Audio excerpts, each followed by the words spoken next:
Here's a comparison nobody asked for. Beretta M9A3 versus Sig Sauer M17. Two very different handguns, but I found them in my range bag a lot lately. I think I've just been in an FDE mood. So I had some things to say about them, and I needed a video, so here we are. As always, guys, I don't do reviews on this channel. I just talk features and comparisons and opinions.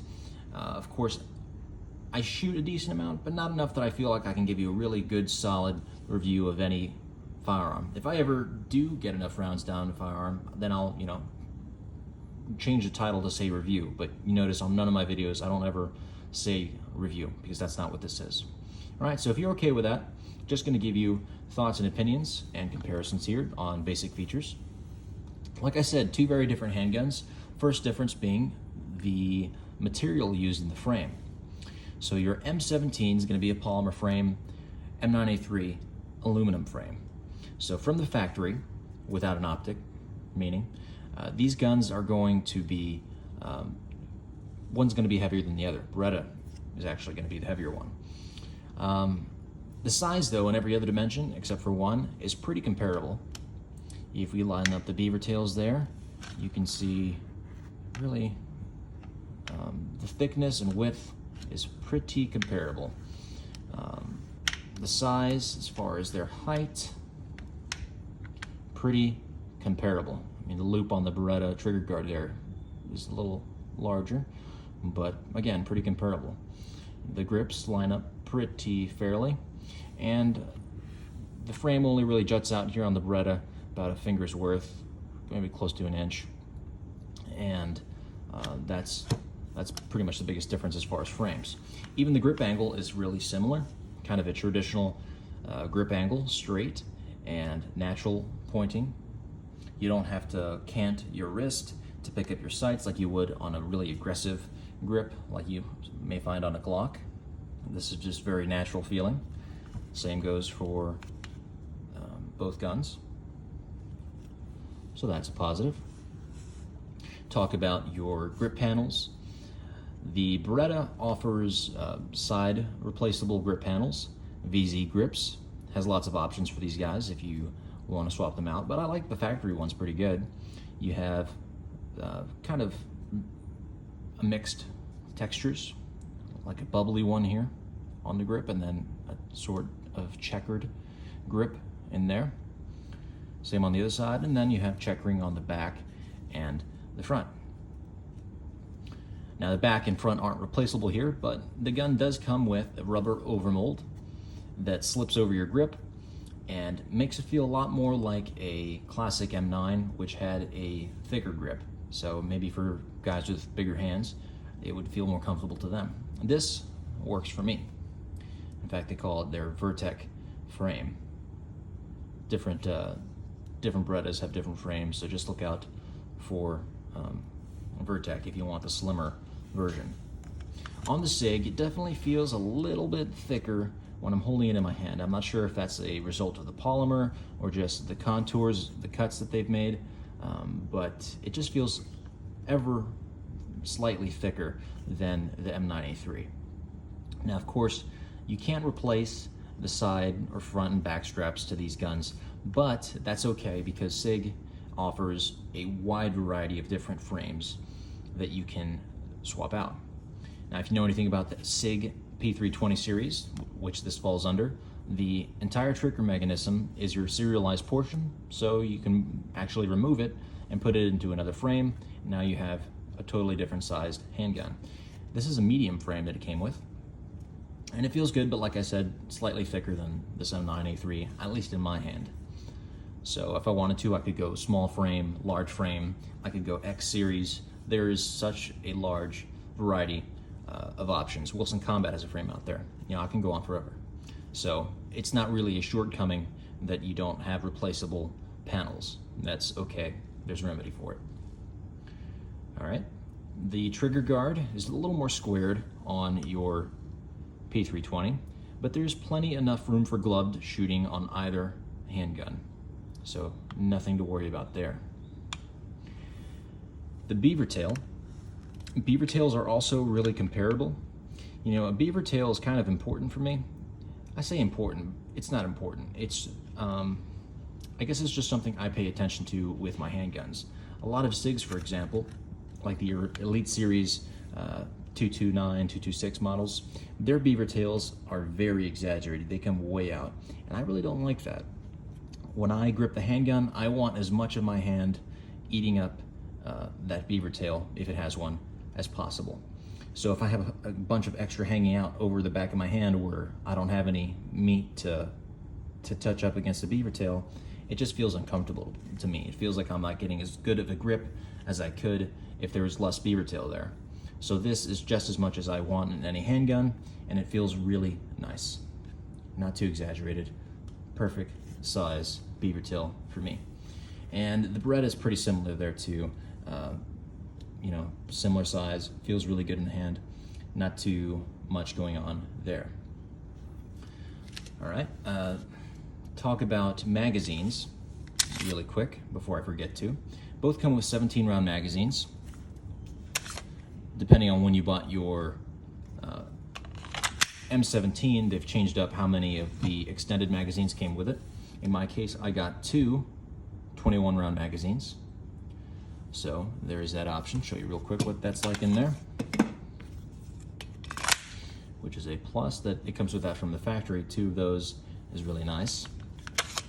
But there are extended magazine options for the Beretta, all the way up to 30 something rounds, I think. So plenty of options for magazines on both of these guns. Nothing to worry about there. All right, let's talk controls real quick. So these are going to be very different because they operate differently. Double action, single action handgun, striker fired handgun. Starting with the one that's got more going on, your Beretta, you have controls that you would typically find on the DASA handgun. I'm going to assume you know what those are, so we could just jump right into it. Your hammer isn't quite skeletonized, but you do have a hole through there. If you know what the hole's for, go ahead and let me know in the comments, because I'm not sure. Doubt it would be a lanyard loop. And we had that down there, and I can't imagine you would want to hang a lanyard off of your hammer. That's kind of silly. So either way, the hammer's nice. It does have texture here along the back. Really easy to manipulate. And then your decocker is found on either side and also has texture along the top to help you manipulate it. This is a G model, meaning that there is a safety, or no safety rather, just decocker only. Goes down and then springs back up, right back into fire, which is great. I prefer G model handguns.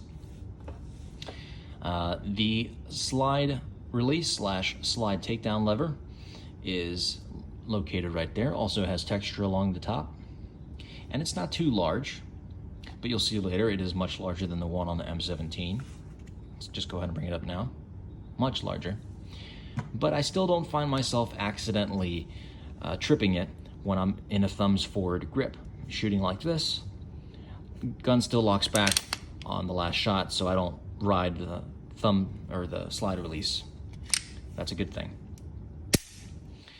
Easy to find though. I am a slide release kind of guy. I don't really slingshot my gun to reload it. I definitely go for the slide release, and it's easy to find for really quick reloads. Your takedown lever, which we are not going to go too into as far as the takedown of these guns, is right here. And Berettas are super easy to take down. Push the button, rotate it, slide comes right off. Really easy.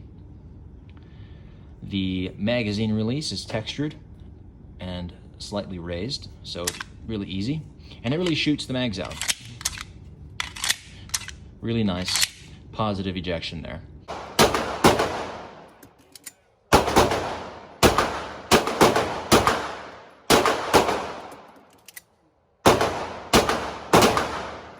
And I believe it is reversible as well. So that pretty much covers your controls on the Beretta. Jumping over to the M17, it's going to be much simpler, right? So you just have slide release / slide lock, and your takedown lever, magazine release of course, and that's it. Now your slide catch / slide release is ambidextrous, unlike the Beretta, which is nice. I prefer ambidextrous features. I'm not lefty, but I just like to have the option if I'm shooting offhand, single hand. So That's nice. And as small as it is, I still don't have a hard time finding it, which is a good thing. And I also don't have, just like the Beretta, an issue riding it, so I have no issues with it failing to lock back. I don't ride the slide release at all with a normal grip. Also good. The takedown lever is much larger than the one on the Beretta, as you can see. And that's actually a good thing, because what I do is actually ride my support side thumb on top of the slide takedown lever and apply downward pressure to help control recoil, which is a good thing. A lot of Gucci companies will actually make cuts in this area.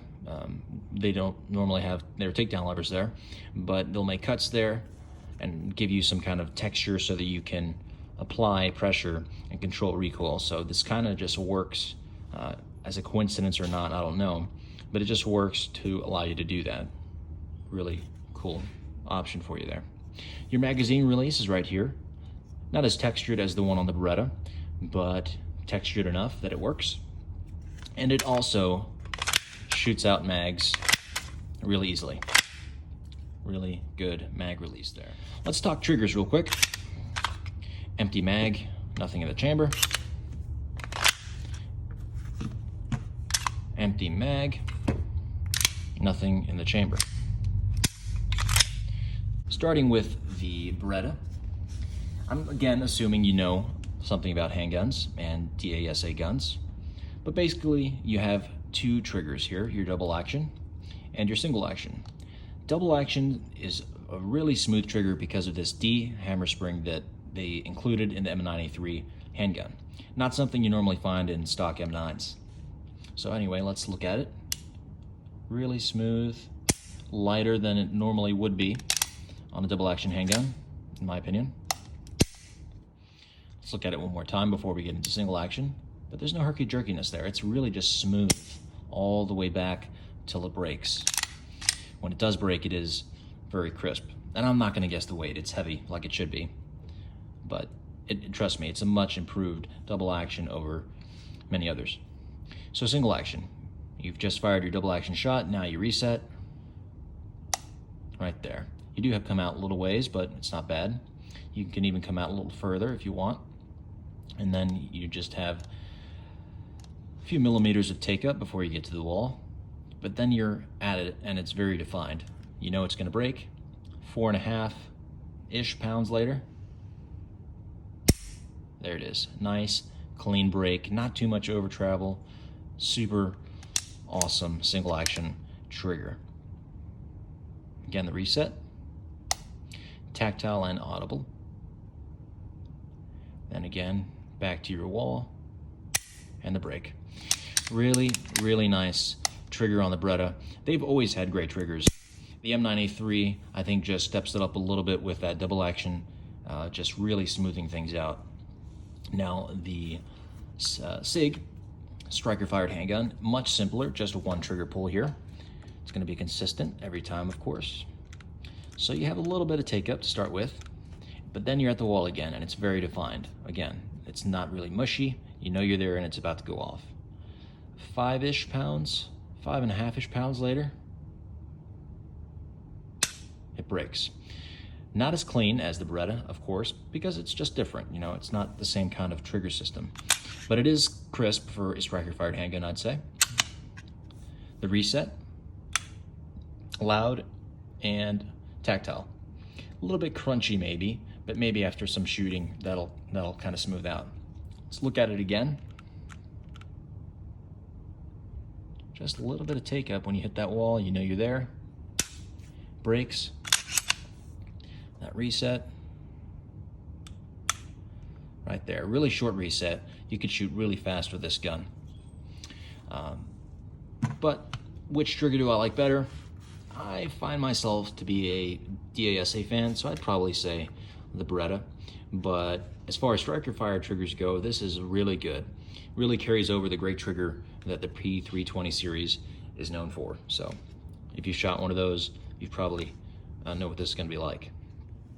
I also wanted to talk a little bit about how these guns shot for me. Now your mileage may vary, but in my opinion, the Beretta M9A3, and in my experience, shot a little bit flatter. A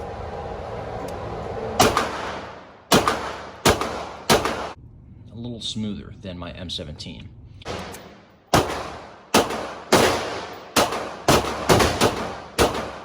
I think what was going on there was basically two things. One, the weight. A heavier handgun is generally going to help you with recoil more than a lighter handgun. But then also the fixed barrel system.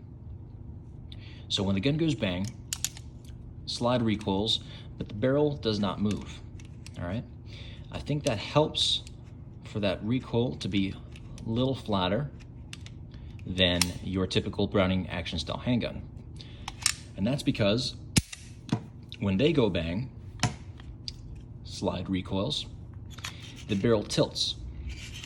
Now that movement, I think, creates a greater sensation of recoil than in something like this, and thus you feel a little more recoil. It takes a fraction of a second longer to get back on target, and I think that's what's going on there. Now, does that make this that much harder to shoot than this? No, I don't think so. You'll see the target here in a minute, but I think that's why I felt, in my experience, that I could get back on target faster with the M9A3. So that's just a little bit of food for thought. Let's move on. All right, let's go ahead and jump up to the slides. They're gonna look pretty different because they have different actions. The Beretta, I forget the name of the action, but it uses a fixed barrel essentially, and I'll show you a little bit of that here in a second. And then you have your Browning action style handgun here, classic. Most people own Browning action style handguns, I think, and it has a tilting barrel. So on the Beretta, you do have this large exposed barrel. Now they say it assists with kicking out rounds, so you're less likely to have a stovepipe or anything like that.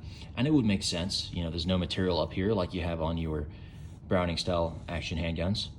But I don't get stovepipes that often with my Browning style handguns anyway, so not a huge deal. I guess it's just a plus if you want to look at it that way. But you can also look at it as a way to get lots of debris, dirt, and things like that in there. It's up to you. You be the judge. I don't drop my guns too regularly anyway, so I'm not worried about it. Now, the sights on the slide here, they both come with iron sights, night sights, iron night sights. That's what I was trying to say. Non-suppressor height sights on both of them. Of course, right now I have the optic on the SIG.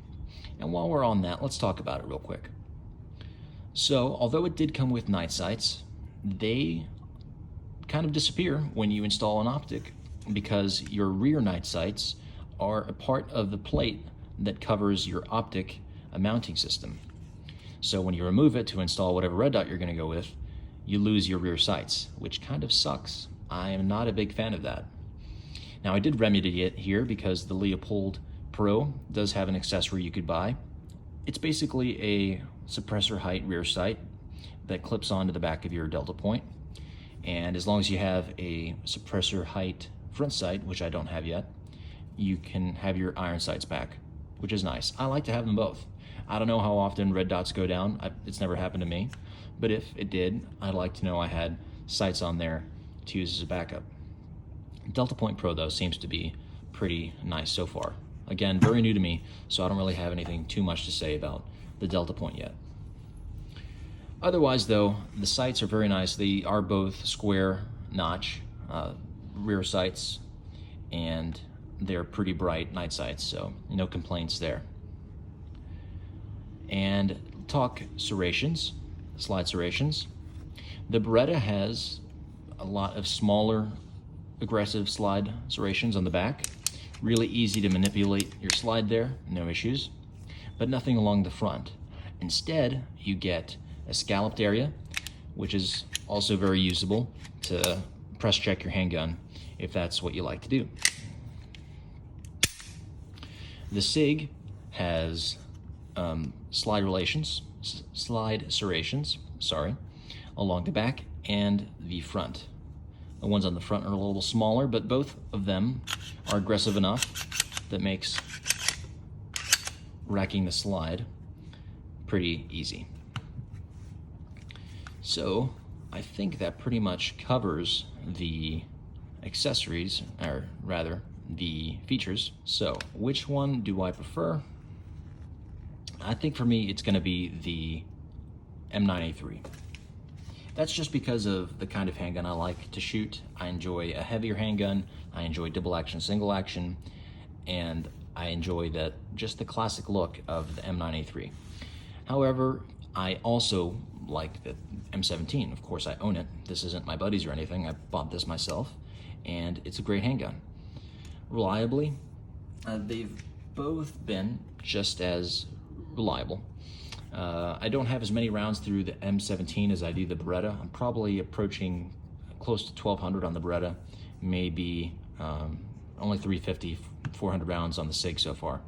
But really no malfunctions. I think I maybe had 2 failure to feeds the entire time with the Beretta, but those were ammo related. So really reliable handguns in my experience so far. So yeah, you have my opinion. Let's go ahead and show you the paper target from my most recent range visit. So I always say this whenever I bring out a paper target. I'm not John Wick. I am not the best shooter in the world or anything like that. But just wanted to show you what I can do with this handgun on an average day. So I have the M9A3 on the left and M17 on the right. Started at 3 yards with each handgun. Over here, I have 2 shots that I pretty much put in one hole. But then that first double action shot was down here. So that's one thing you have to consider with a double action handgun. You really have to master that double action trigger, otherwise you end up pulling shots like that right there. However, those 2 follow-up shots were pretty nice. Of course, that's just 3 yards. I moved up to 7 yards, and I had my double action shot right here. Got it a little tighter. And then 2 single action shots right here, almost right on top of each other. 10 yards, it happened again. I dropped that double action shot, but the next 2 shots are really close to each other. And 15 yards, I did it again. It just went lower here than the square will show. The next 2 shots landed more or less where I wanted them. Then here in the center, larger triangle or diamond, I did Bill-esque drill. Basically just fired 6 shots, faster cadence. I don't have a shot timer or anything like that because I shoot indoors and it'd basically be useless. But I have a group that's about the size of my palm there. Not bad, shooting at a faster pace. So I'm happy with that. Of course I can do better.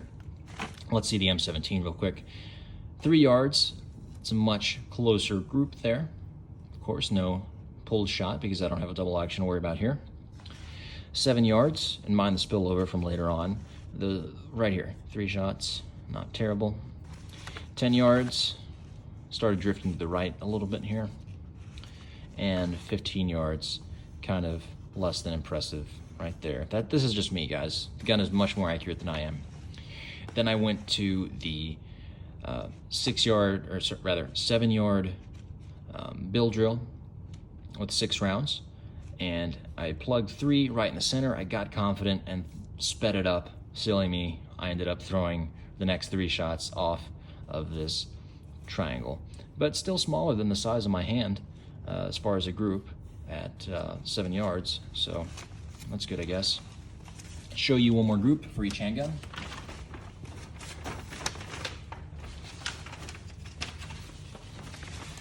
M9A3 over here and M17. This was just what I had at the end of the day. I just had like 8 round groups or something like that, and 8 rounds in each mag, and I really tightened up that M9A3 at 7 yards. This isn't slow shooting, but not my fastest either, just somewhere in between, and I was really happy with the group I got there. Really small, much smaller than the size of my palm even, so happy with that. And M17 over here, I get so confident with the M17 because it just feels like you can shoot so fast, you know, and if you really dial it in, you get accurate. You want to speed it up, and that's where I went wrong. My group kind of opened up. Don't mind this up here, that's from something else. and yeah, this grip right here was just okay. Still smaller than the size of my palm, but still.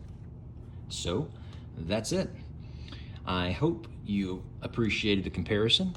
Maybe if you were looking for one of these handguns or both of them, you have a better idea of what to expect as far as differences and similarities. Overall, I don't think you can go wrong. I enjoyed both these handguns. Although I prefer the M9A3, I still think you're getting a great handgun in the M17, and I wouldn't hesitate to choose between either of them if I were you. Other than that, real quick note, I recently hit 1,000 subscribers. I really appreciate that, guys. I'm surprised I made it that far even. This is just something I wanted to do as a hobby. It gives me a place to talk about guns, which I like doing. So it's cool to see that people enjoy the content, and I really appreciate that. So anyways, again, thank you for watching. Leave any likes, comments, or concerns down below. And stay safe. I'll see you in the next video.